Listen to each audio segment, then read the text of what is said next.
Okay, I think I'll start now with some introductions. I think probably a few more people will arrive while I'm doing that, but that's not a problem. So, as I said, I'm Helen Kennedy. I am the director of the ESRC Digital Good Network, and I will be chairing today's webinar.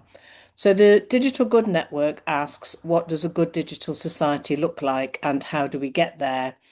And as part of the ambitious endeavour of asking, addressing, and answering that question, it's necessary to think about what does good digital society research look like.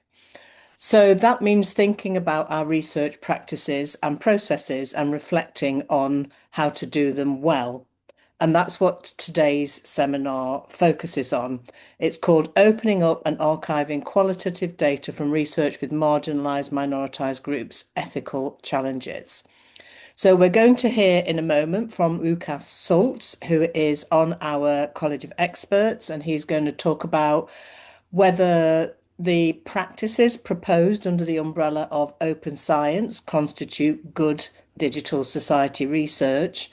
Then we're going to hear about a project that took place here at the University of Sheffield, which sought to implement one of those practices well. And that project was called Living with Data. It preceded the Digital Good Network. It was undertaken by a colleague of ours called Monica Fratzak, who sadly can't be with us today because she's on compassionate leave. So I will present that because I was part of that project team. And we're lucky to also be joined by Hannah Ditchfield, who was part of that project team, and she'll be able to join in the answering of any questions that anyone might have about that. So we'll hear from Łukasz for 15 to 20 minutes, and then from me for 10 minutes, and then we'll open it up into a conversation with the people that are here. As the notes say, the session is being recorded.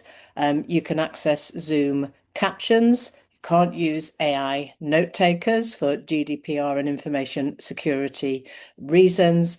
And we'll use the Q&A function for questions, not the chat. So if you think of any questions as we go along, you can pop them in there and we'll make sure we come to them in the latter half of this session.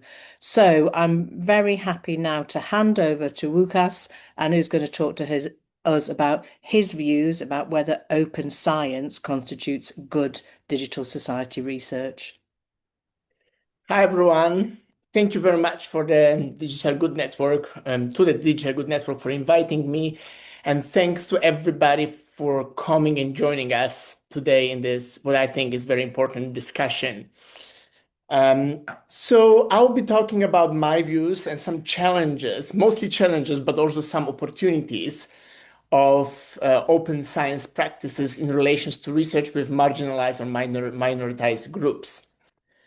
First, I would like to give you some broader context that open science got tractions around end of 2000s, beginning of 2010s, mostly in natural sciences, where a lot of scientists were pointing out that natural sciences have a problems with replication or reproducibility of research. So they called it replication crisis. Some other people call it reproducibility crisis. And was mostly discussed in the natural science disciplines like biology, medicine, chemistry, but also in psychology. So the idea was that reproducibility is one of the key criteria for good research, for what we consider to be good research, for how we assess good research. And a lot of people could not replicate research.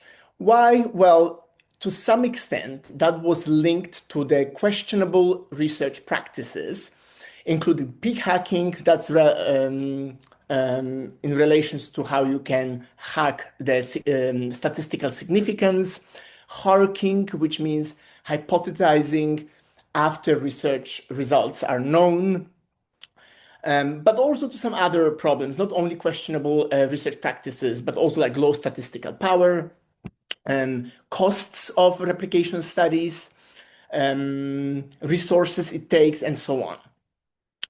I should also add that those discussion was related to some kind of larger transformation of academia in general.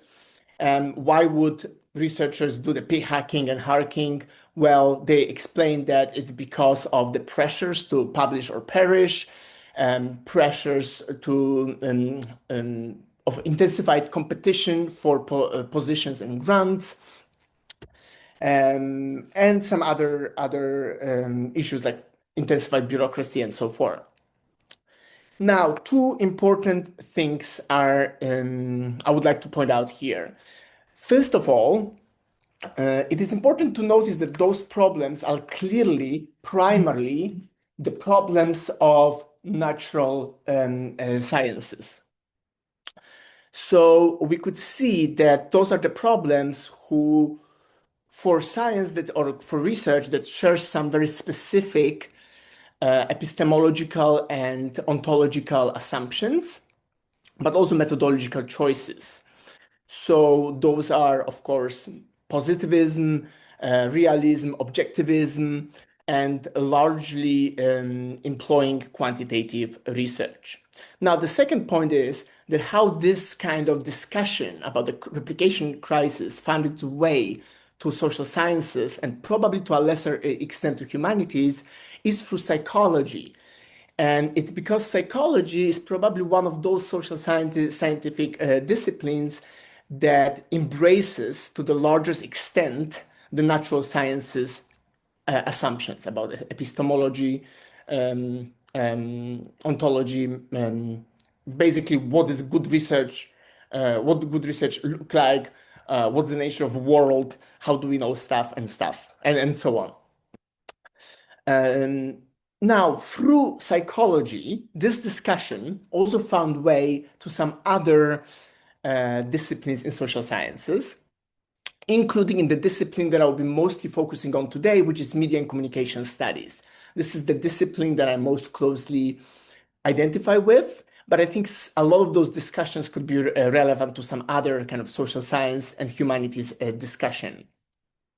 There was one article in 2021, an agenda for open science in communication, published in flagship journal of International Communication Association. The journal is called Journal of Communication. That was one of those kind of founding articles, of very important articles that was pushing for open science practices in communication and media studies. And they took it directly from psychology.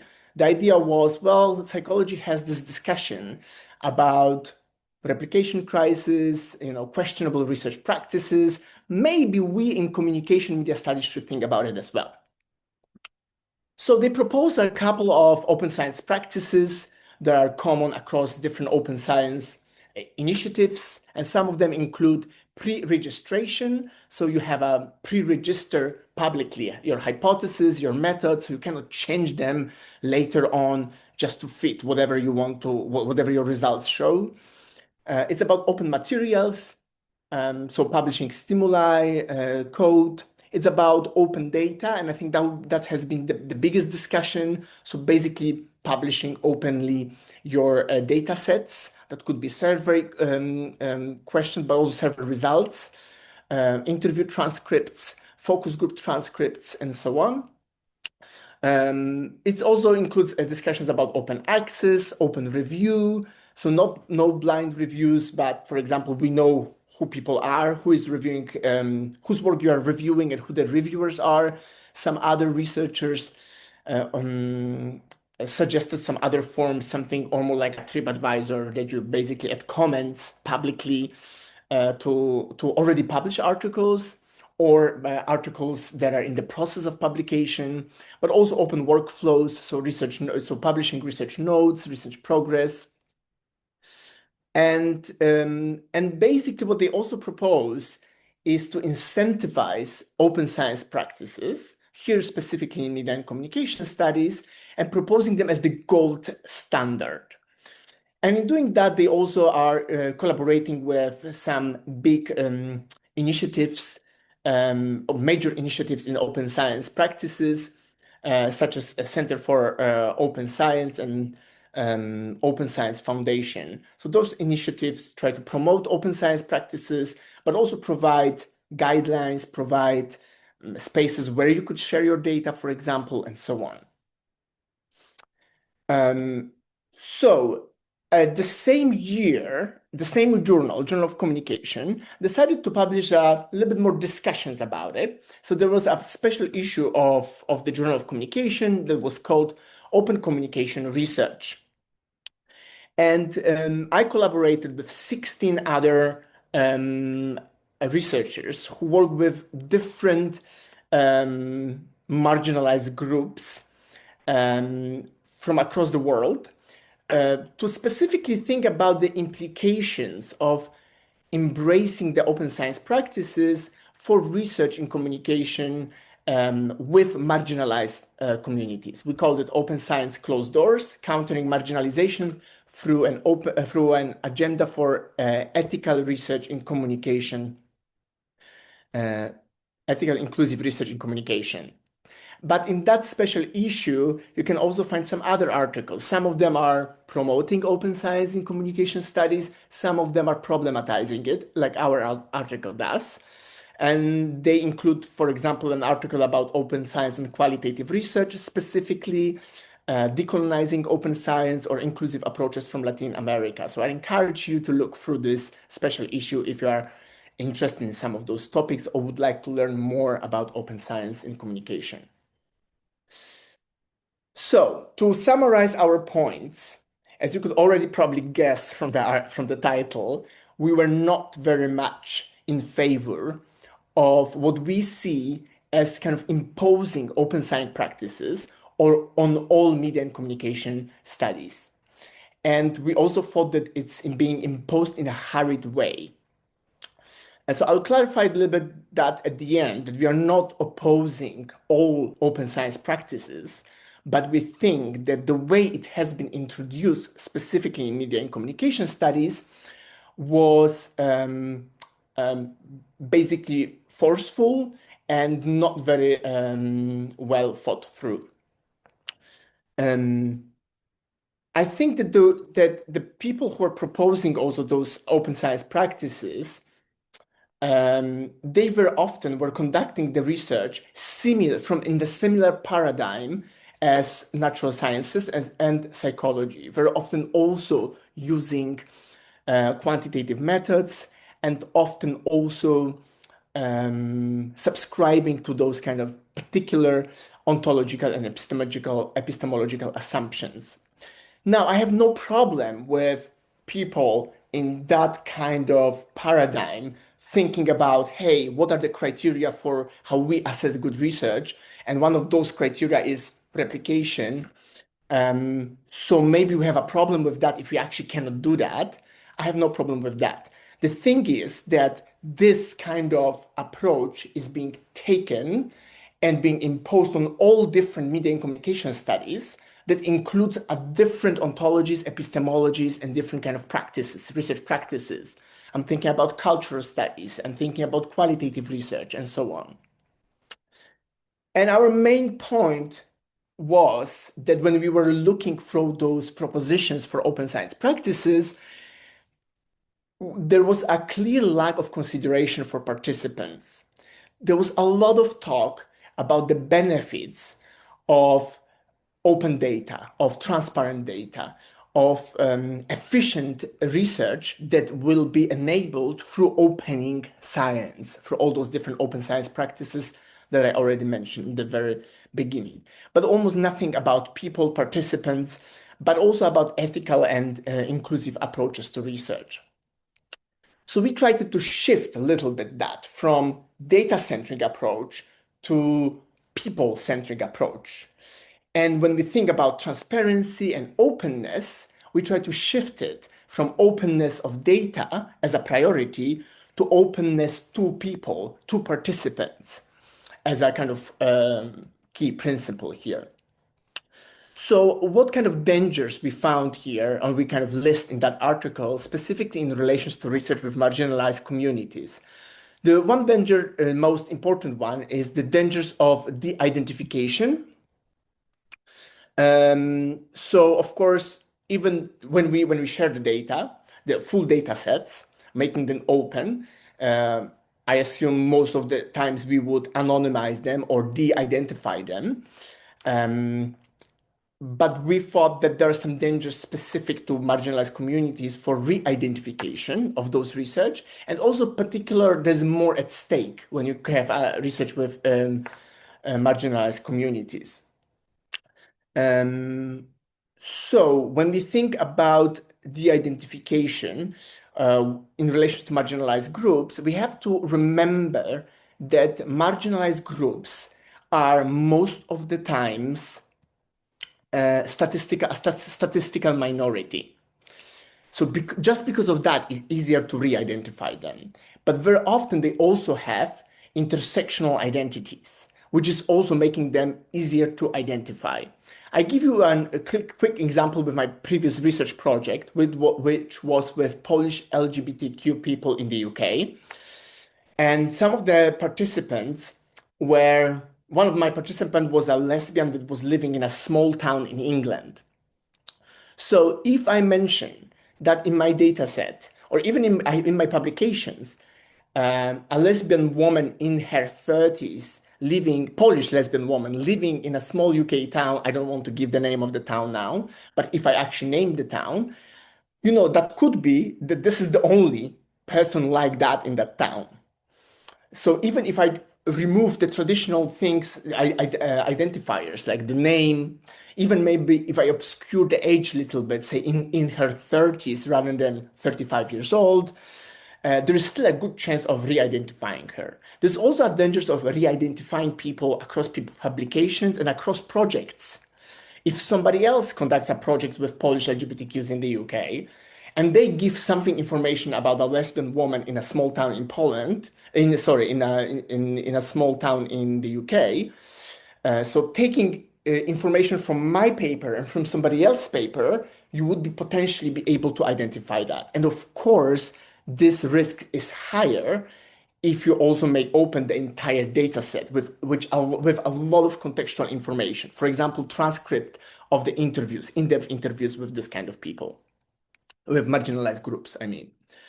And there is more at stake as well because the data tends to be much sensitive and the harms potentially graver. So if we have a project about how much time do students at the University of Manchester spend using their phones, if that data is being re-identified, there is maybe less of a problem here because if that data is re-identified, it's not that sensitive, right? It's not such a big deal. Ideally, it shouldn't be re-identified, but it's not such a big deal and the potential for harm is not big. In the case of my research, if some of the participants are being re-identified, there is a much greater potential for harm. They could be outed, depending on their social and cultural context. They could lose job. They could be thrown away from their houses if they live with parents, and so on. So that's why we will have to pay kind of extra attention to that. But we also pointed out that it's not only individual participants and harms to them that we have to think about, but we also should think about the potential harms to the entire communities. So in my case, that would be, you can also identify maybe through my social media activity, you can find my friends, my family, potential members of the same marginalized group because of some other publicly available data. That could also be more generally used by malicious actors. Very often, marginalized groups are being vilified. So we have, for example, if in my transcript, one LGBTQ person says something stupid, something maybe, I don't know, racist, let's say, and then some malicious actors who just want to paint the LGBTQ people as bad people will use that taken out of context to just paint the whole community, LGBTQ people, as this kind of people. So there's also this kind of danger here for the entire community, for the entire marginalized group. There's also danger for society because if we want to indeed make open science a gold standard, then people of marginalized communities could be more suspicious of research. They may be discouraged to participate in research. They may self-censor. And then we as a society lose the knowledge about that group. There's also some dangers for researchers who may belong to marginalized communities themselves, who could be more harassed because of that. For example, if we adopt open review practices, and the whole process is kind of based on gamification as well, that people can lose if they are not participating in it. Here, very briefly, I want to mention that there are some other similar discussions in the field.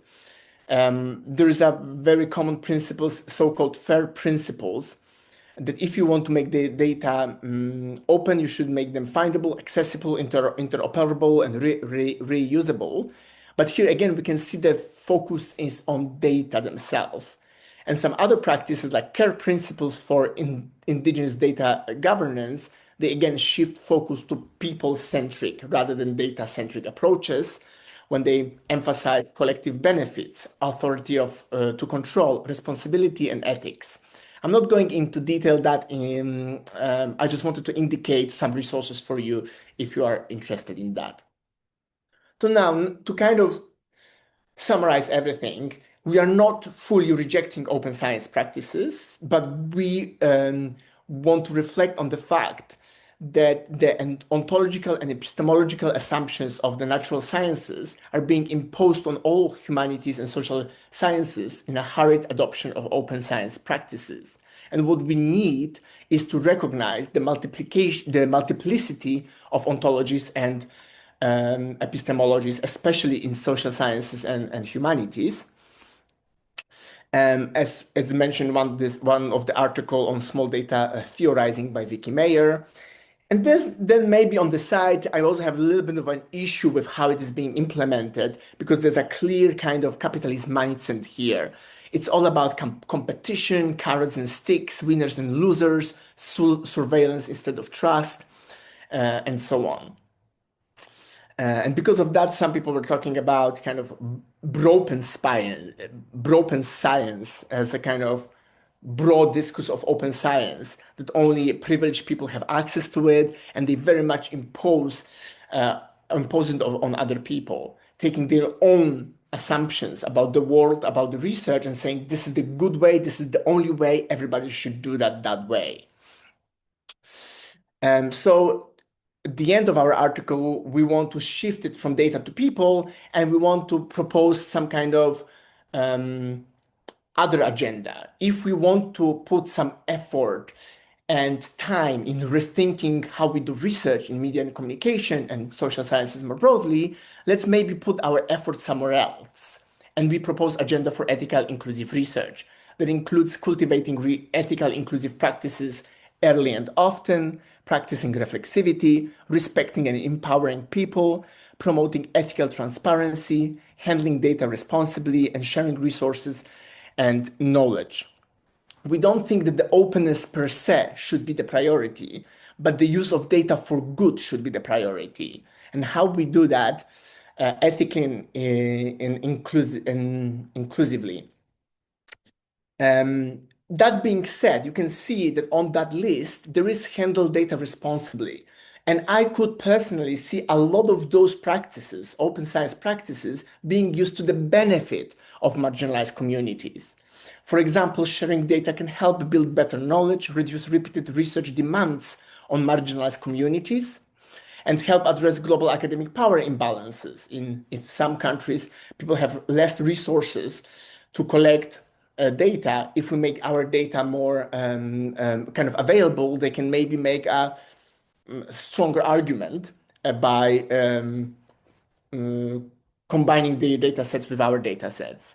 Sharing materials can enable mutual learning and collaboration. In my research, I conducted surveys and interviews, and I didn't share any materials, but I could see how sharing, for example, my survey questions or the interview guidelines could be useful for PhD students, early career researchers who also are thinking about What questions shall I ask? How shall I ask questions? For example, about gender, sexuality, and sex.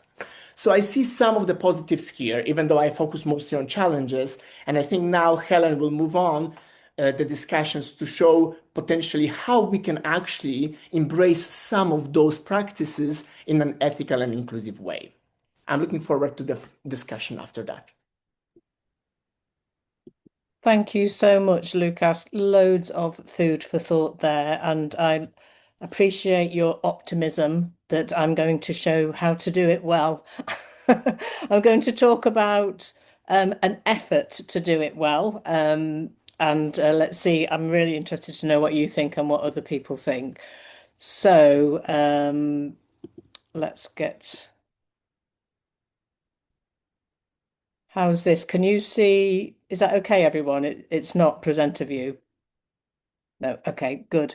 And of course, also Hannah is here. Hannah, I'll invite you to add any reflections at the end or correct me if I'm wrong about this. So I'm talking about effort to do caring and careful and ethical data archiving from a project that was called Living with Data, which started in 2019 and sort of came to an end more or less in 2023. So I'm talking about something that somebody else did 3 years ago and do my best to present it well. This was the whole Living with Data team. Monica Fratzak, at the top with a slightly bigger image and name, is the person that undertook this careful and caring data archiving. But as I said, she isn't able to be with us here today, sadly. So, a quick recap. On Living with Data, we wanted to understand people's perception of particular data uses in the public sector and how those might be improved. And so we asked, what do different people think and feel about specific data related practices in different domains of everyday life? And what do fair data practices look like from non-expert perspectives? We were really interested in the views of marginalised and minoritized groups whose voices are often not heard in this domain. And I can say Hannah did an amazing job of recruiting a very diverse set of participants for our research. So we used a adaptation of a process called data journeys, which was invented by Joe Bates and a collaborator, talking to particular public sector organisations about their data uses. And we used those as a basis of some questions we asked in 2 waves of a survey, each with 2,000 people, and in 52 focus groups and interviews that included 112 people. So that's the number of people that were involved in our qualitative research. So you've got data set 1 from the qualitative research, data set 2 from the surveys, data set 3 was the work that we did with the public sector organisations. We interviewed them, they shared some documentation with us, and we produced some visualisations of their data processes. And there was also a very large scale bibliography from an evidence review as well. So those are the data sets that we had at stake. So we got some money from an initiative at the University of Sheffield called Unleash Your Data. Very data centric, as Łukasz recognises, but at the same time, the existence of the money also recognises that data archiving takes time and needs to be done carefully and with care. So it was additional money for that on top of the work that we were doing to gather data, analyse data, and produce publications. And I think that's important because this data archiving step can be a kind of afterthought or an add-on to a research project. And it was great that we got some money to enable Monica to spend time doing this really well and carefully. We were encouraged to use those fair data principles that Łukasz mentioned, again, data centric, ensuring that the data is findable, accessible, interoperable, and reusable. But what we did was we went back to our ethics approval and our participant consent. And I think this is one of the people-centric activities that we undertook. So participants in the qualitative research agreed to their data being shared with researchers, not with anyone who wanted to have a look at it. So when we did archive the data in a place called Order, which is the University of Sheffield's data archive, we made it so that you need to request permission to access the data because that is aligned with what was consented to by participants in the original consent process. So we also didn't archive the interviews and transcripts and documentation from the work with the public sector organisations because we didn't have the permission to do so. So our archiving was very aligned to the things that we had permission to do in the kind of consenting process. So I think the bulk of Monica's time was spent on anonymisation.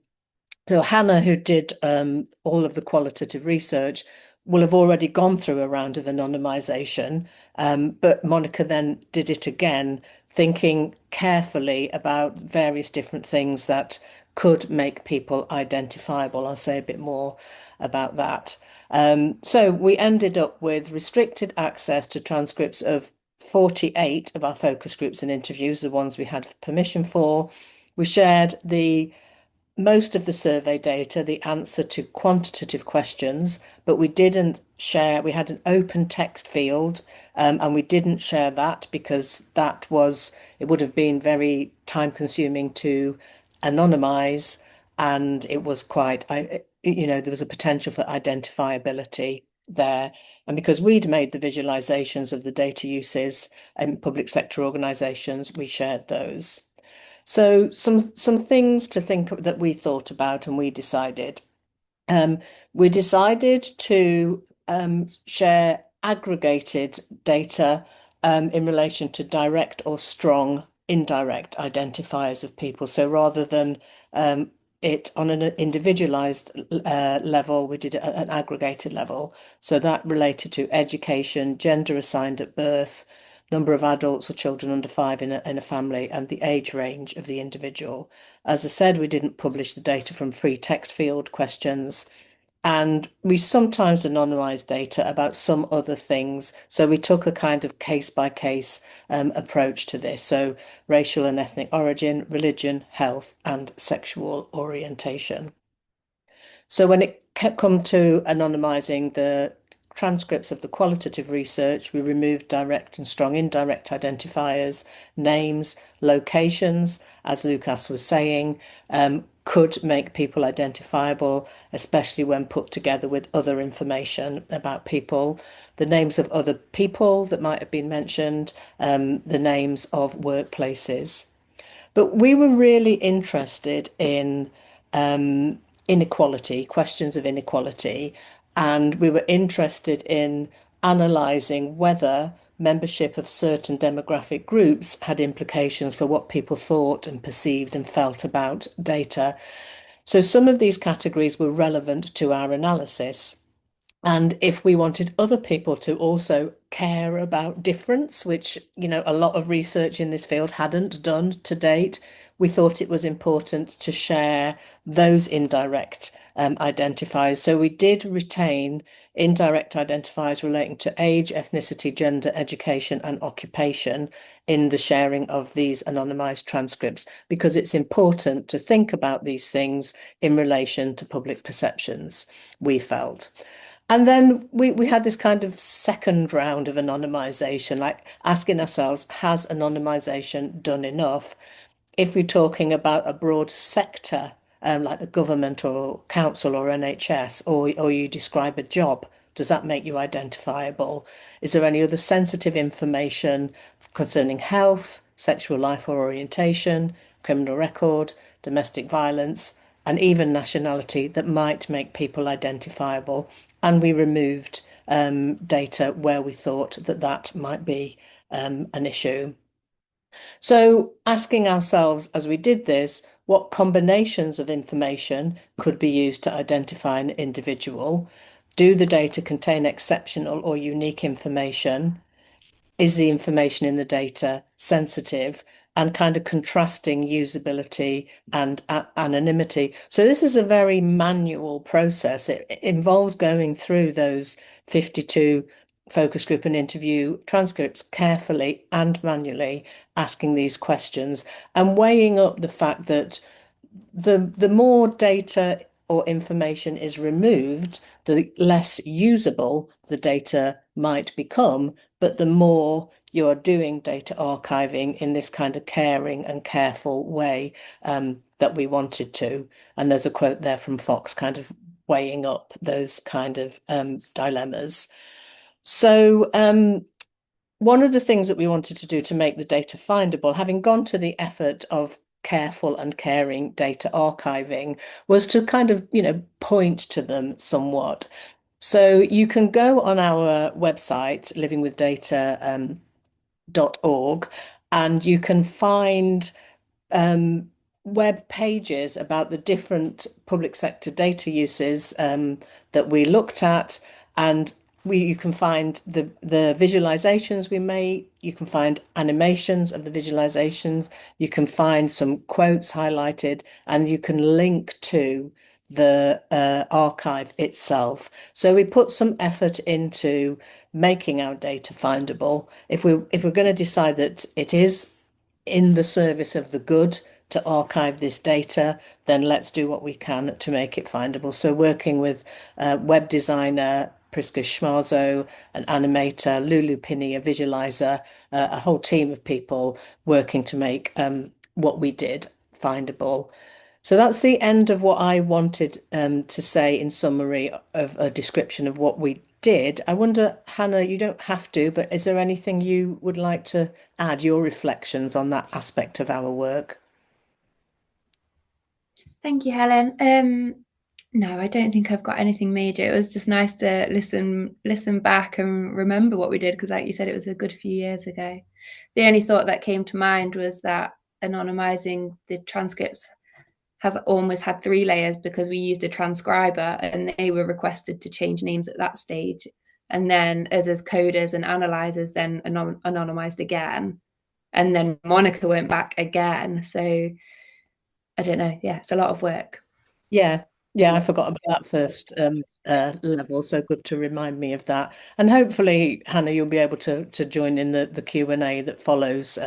So Hannah was a postdoctoral researcher and really did the bulk of all of the qualitative research and the careful thinking and the thinking about how to research carefully with marginalised and minoritized communities. So thanks for that, Hannah. So I'm going to stop sharing now. And we can now go to Q&A. And I can see that there are some questions in there already. If you can think of any more questions, then please do add them to the Q&A. I think I will just go through in the order that they're there and see what folks have, what thoughts we have about it. So the first one says, if we know that qualitative data from marginalised communities can never be fully de-identified over time, on what ethical basis do we still treat open archiving as the default rather than the exception? Yes, thanks for the question. So I think our point is not to treat it as a default. That's the short answer to that question. Because yes, I think that was one of the things that it is, first of all, very much time consuming, as Helen mentioned, to properly de-identify for example, very rich transcripts, interview transcripts, which I think is also a little bit unfair if you make the open science practices a default, and that was the initiative in 2021 in media and communication studies. You could see that some of the journals already introduce badges, so you get an extra badge for pre-registering your studies. You can get a badge for sharing your data sets. But our problem was like, you're not getting the badge for explaining very nicely why you are not sharing the data because you consider the benefits and harms. You are not getting a badge for promoting justice by including very diverse sample, like in the project that you mentioned, like having an effort, doing the effort for that.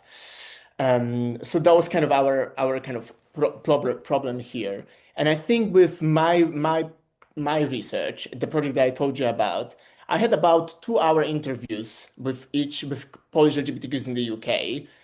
And I considered actually making the transcripts open, but then I decided I will never know how they're so specific. There's like, again, intersectional identities. There are migrants from Poland who are LGBTQ that I think, I don't know, there's so many things that I would have to take into account and still wouldn't be sure if I can actually de-identify them fully.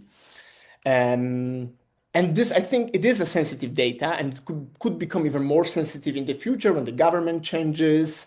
Now recently we have a big backlash against trans people. Could we that expect that 15 years ago? So all those kind of things taken into consideration, I've never decided to share with my data, and I don't think they should be default. Moreover, I actually was thinking a lot how to do that even without sharing the data sets, but just publishing articles. Because I very often do this kind of qualitative and cultural studies work that in one article I actually almost have a vignette of gender diverse people, which is a lot of identifying information about them. So even though at the very beginning during the interviews, I asked them what would be the nickname or name you would like me to refer to you in the research publications, because I thought that recognizes the agency, they can choose themselves how they would like to be referred to. I didn't realize there is a danger with me giving different details in different articles that people reading 5 articles that I published on that project can actually identify people. So I decided to just give them different names in different publications for that. So even at the level of just publications and the kind of open access, that was already an issue for me. And that would be much, much, much bigger issue if I actually wanted to share the interview transcripts. Hannah, have you got anything to add in relation to that question? No, not really. I mean, I completely agree that the default should be not sharing almost, and then be think what is I don't know, or the priority should be, can I share this in the most ethical way where these people's identities are protected? And I agree with what was said around kind of rewarding sharing, but not overly rewarding not sharing. And sometimes the reasons for not sharing are super, super important, and actually show really kind of good research practice in making that choice. So that should be kind of valued just as much. Yeah. There's an article on our Living with Data website, a blog post by Monica about this process, and I'll put the link in the chat in a minute. And in it, she quotes Fox and others who argue that researchers researching with marginalised or minoritized groups should be required to explain why they wish to share the data and why it is ethical to do so. I think that aligns with what Łukasz and Hannah have said, and what was at the end of your final slide, Łukasz, which is that it is sometimes beneficial to share this information.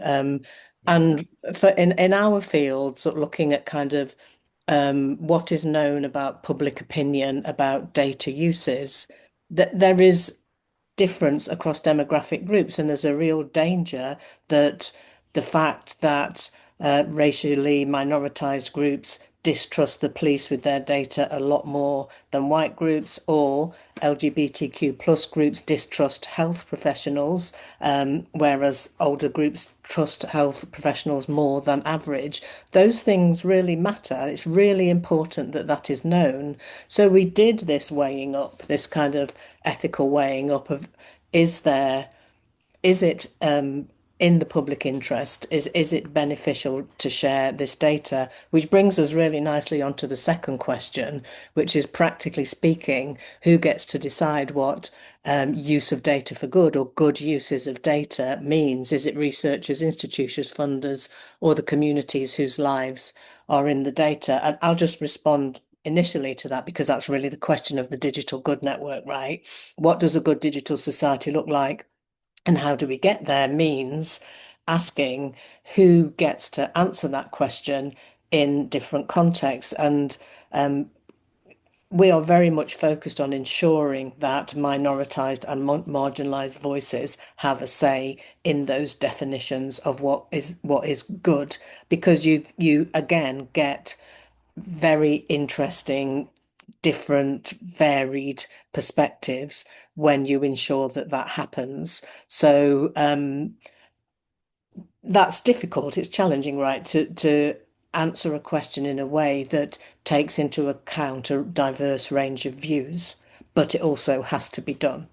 We can't have certain groups privileged over others in voicing their view of what constitutes good uses of data or good data archiving. So I wonder if Hannah or Łukasz have got anything to add in relation to that. Though I can see that we've got 8 questions to get through in 14 minutes. I can go very quickly that I think that we were thinking about in our article talking about participatory research, and I think that's also came very clear in digital good discussions over and over again. That the participatory research are very important when working with marginalized, minoritized communities.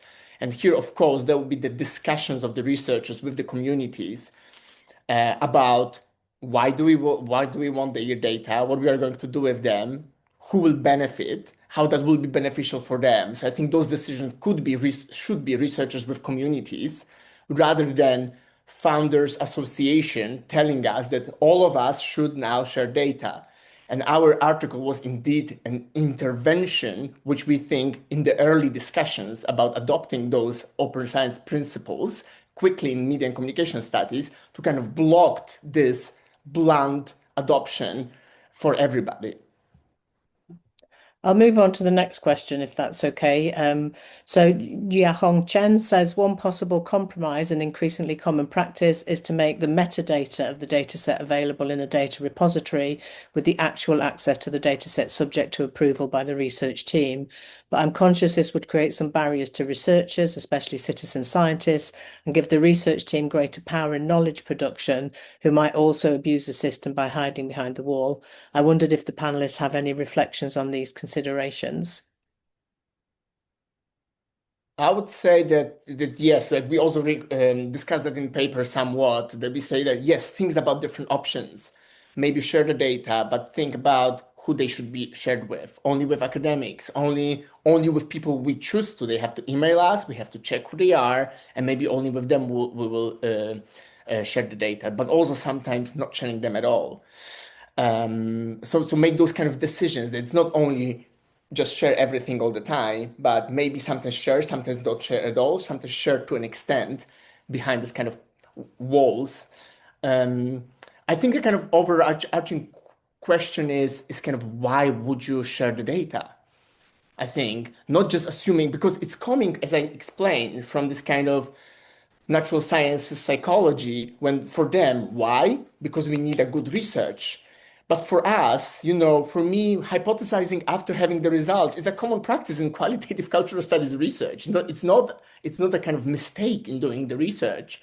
So for me, it's not. Also, you cannot necessarily replicate my argument, even having my data set, because I'm more interpretivist approach when it's all about my own interpretation and convincing you to my interpretation of what is in the data. So my aim, why I would like to share the data, wouldn't be to somebody replicate that or check that, but actually maybe share some data with other people to create better knowledge, to provide extra resources maybe to communities as well. So that would be my aims of sharing data. Hannah, have you got any thoughts in relation to this point about, I guess, on the power that if you retain control over who accesses the data, then it gives you as a researcher power over who kind of gets to know? I mean, I think it works. It works well if you're a good researcher and you are kind of taking into consideration everybody's perspective and the very specific context of your work. I think it gives a middle ground. It offers a middle ground where you're not kind of completely shutting your data off from the world, but you're also not just putting it completely out there. So I think it has its it definitely has its place, but perhaps there needs to be, I don't know, some kind of guidelines for researchers around utilize it, like how to use that power, because it does put power in your hands to make, you're then making that choice, who does it, like who gets to see this and who doesn't, which I think comes from a protective and ethical place, but it could be misused, I guess, in the wrong hands. Yeah. Yeah, and it's not very widely talked about, is it? So these are then decisions that you end up making on your own potentially. So the next question says, are DGN funded qualitative projects expected to make their data open in this way? And I guess as the DGN representative on the panel, I would say we would expect projects to do what we are suggesting is done, which is think about whether it might be beneficial to archive that data, that it might make a positive contribution and make a decision about it.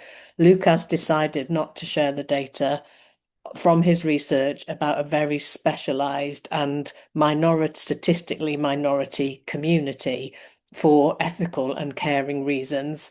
And we decided that we would share some of the data from our research with a much kind of bigger community or bigger kind of cross-section of people in the UK.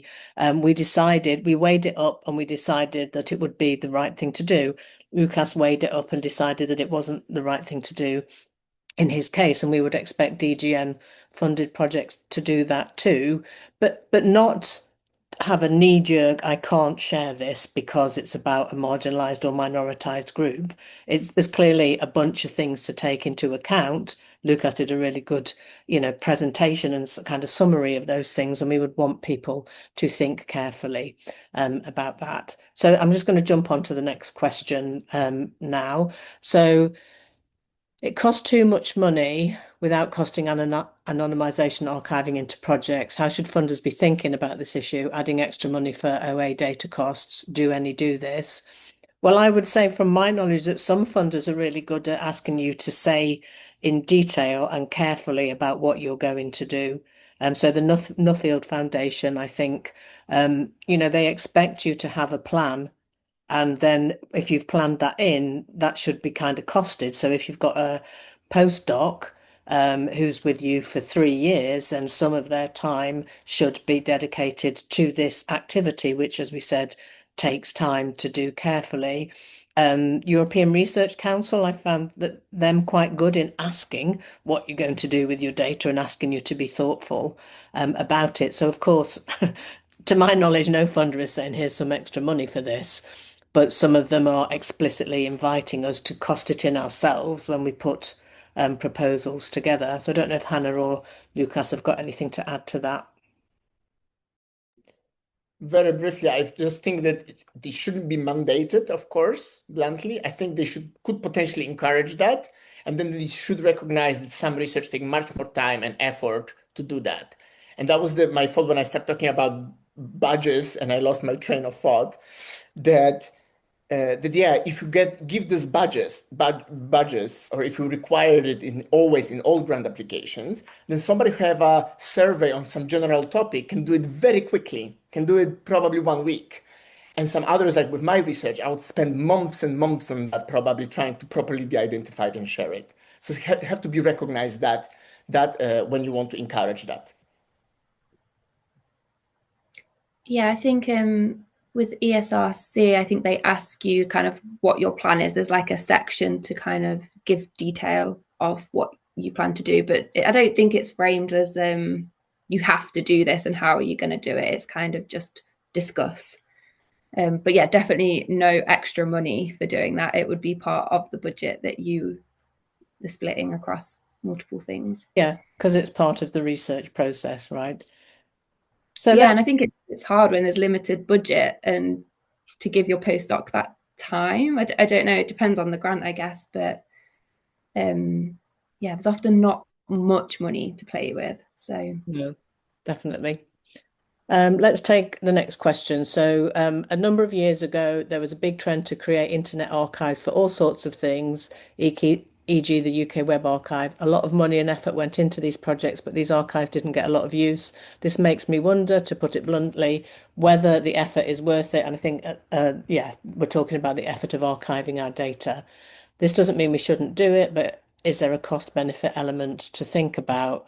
I mean, I think that's a very honest statement that it's something that, it's part of research integrity to think carefully about, and maybe with little actual use of our careful thinking after the event. Have Hannah or Lucas got anything to say about that?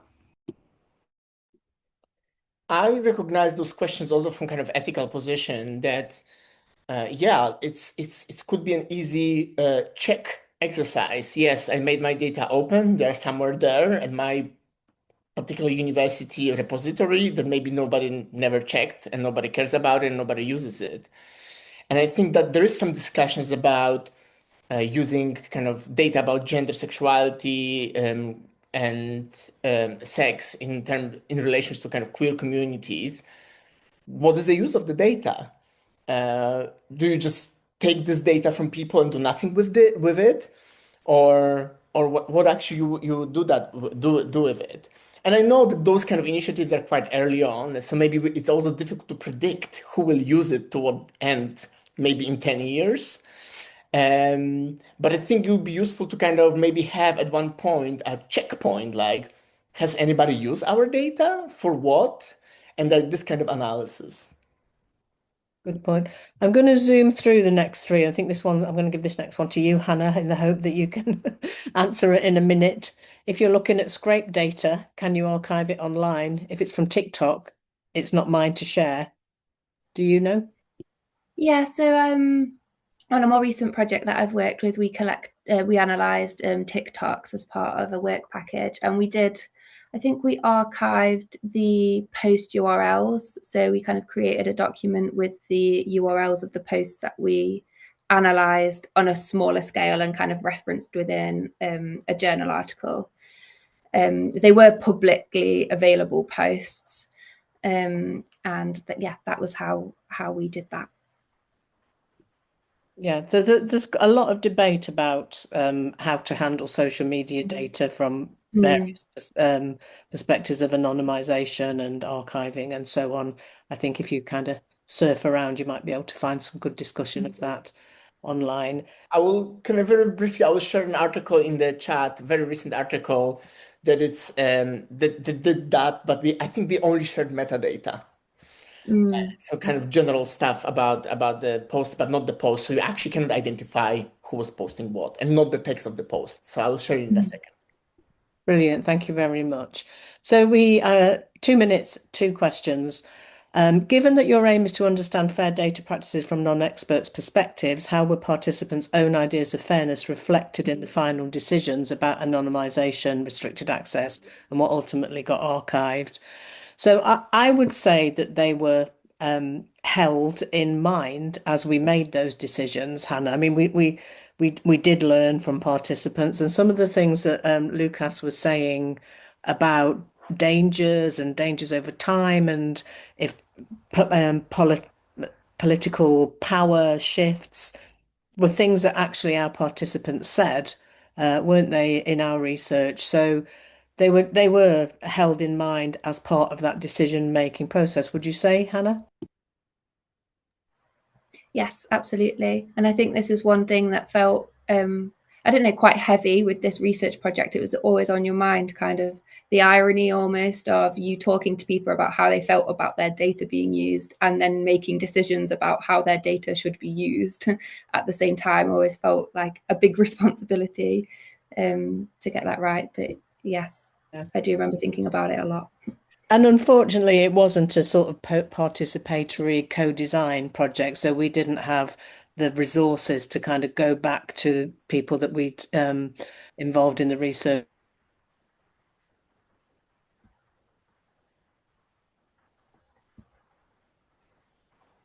I think it's good for a participant to have the final say. Very on board with that. So thanks for a great session. Linked to issues pertaining to identity and identification, there's also challenges on how data as transcripts are transcribed and how they're interpreted. Time and context always so important, and transcripts may not provide details such as silences, what's happening around the transcribed word, field notes, etc., often critical for research teams, but sharing these brings challenges, and there's not always a clear mechanism for what or how to read different data sources together to gain broader contextual knowledge, especially when teams dissolve and leave just the archive. Creating a detailed archive in context is extremely time-consuming, and yet there's little resource given to do this properly. Journals are also increasingly asking for open access. It would be good to hear thoughts about this, taking into account the links to the questions on funders and their roles. So I think that's a really great point to make. Any final thoughts? We're 1 minute over, I'm sorry to say. So any 20-second thoughts from Łukasz or Hannah on this? I kind of agree that's a kind of good big summary. I don't think I have anything else to add to that. Yeah. Hannah? No.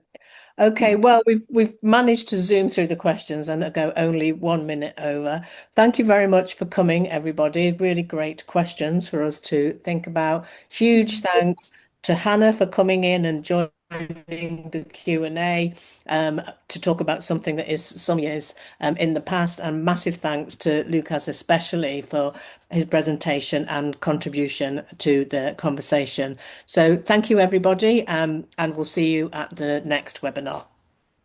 Thank you. Thank you. Bye-bye. Bye. Bye.